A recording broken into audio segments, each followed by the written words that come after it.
Happy 40th birthday to Ryan Reynolds, the always handsome and hilarious Canadian actor who first starred in the sitcom Two Guys and a Girl in 1938, then rose to fame in a range of films like The Proposal and Green Lantern. His biggest financial and critical success came when he played the smack-talking superhero Deadpool in 2 films. Read some more about the man 2019 by Dick Thomas Johnson, CC license. He announced this month that he's taking a sabbatical from movie making to spend some time with his wife since 2012, actress Blake Lively, and their 2 daughters. This year, Reynolds starred in Hitman's Wife's Bodyguard, an action comedy sequel to the 2017 film Samuel L. Jackson and Salma Hayek, and a science fiction action comedy called Free Guy, in which Reynolds stars as a video game character trying to prevent the makers of the game from shutting down his world.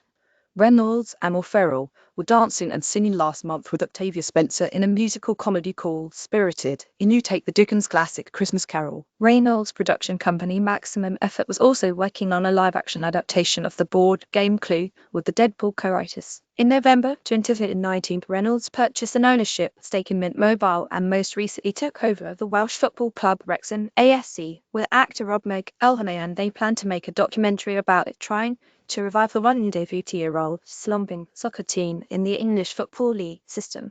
The subsequent attempt at doing so was widely successful and has led to the team seeing some of its brightest days in decades. More good news on this date. The first Parliament of Great Britain met when 1760 in Kansas became a new state and set up a government outlawing slavery in 1855. 20,000 women marched in New York City to demand the right to vote. 1960 in the UN General Assembly convening for the first time in New York. 1964 Hungarians rose in anti-Stalinist revolt demanding an end to Soviet rule. 1960 the UN ceasefire ended the Yom Kippur War between Israel and Syria. 1960 the IRA commenced decommissioning weapons after peace talks spurred by US President Bill Clinton reached a historic breakthrough. 2015 Apple released its first iPod, launching the digital music player revolution with iTunes, before which people carry around Walkmans, which could play only a cassette tape with a single LP or mixtape. 2015 years ago today, Bob Dylan recorded The Times. They are hanging at Columbia Recording Studios in New York City.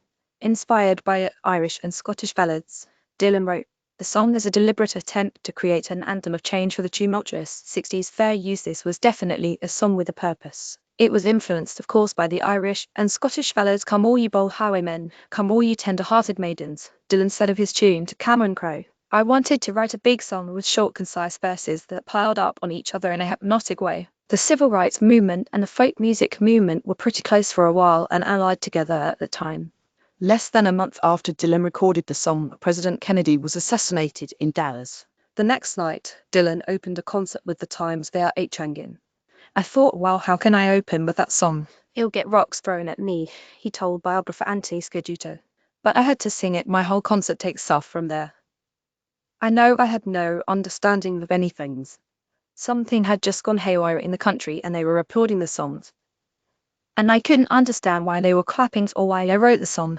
I couldn't understand anything. For me, it was just insane. Watch Dylan sing the song for the first time in 30 years at a White House civil rights concert. 1960 Lucistone. He helped organize the first 8 national conventions, and on this day in 1980, the first national women's rights convention in the United States opened in Worcester, Massachusetts, combining both male and female leadership and attracting a wide base of support, including temperance advocates and abolitionists. Speeches promoted equal wages, expanded education and career opportunities, women's property rights, marriage reform, and chiefly, the passage of laws that would give women the right to vote. One resolution demanded that the word male be stricken from every state constitution. The convention, held in Brinley Hall, attracted delegates from 11 states, including one delegate from California, a state only a few weeks old. Happy 71st birthday to Ang Lee, the filmmaker, who is a stay-at-home dad before gaining fame for directing the Oscar-winning films Brokeback Mountain and Life of Pi. The Taiwanese director has been nominated for 9 Academy Awards and won 3 Best Foreign Language Film for Crouching Tiger, Hidden Dragon and Best Director for the other 2, beating Steven Spielberg both times and becoming the first non-white person to win the directorial nod.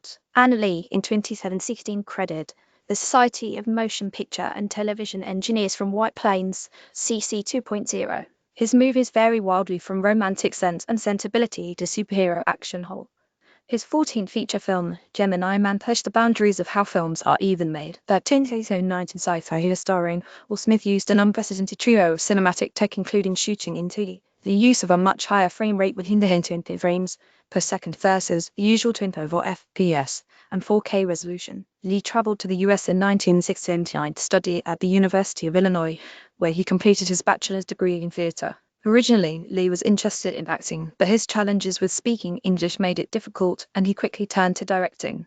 1954, and 85 years ago today, Pelé, the former Brazilian professional footballer widely regarded as the greatest player of all time, was born. Birthed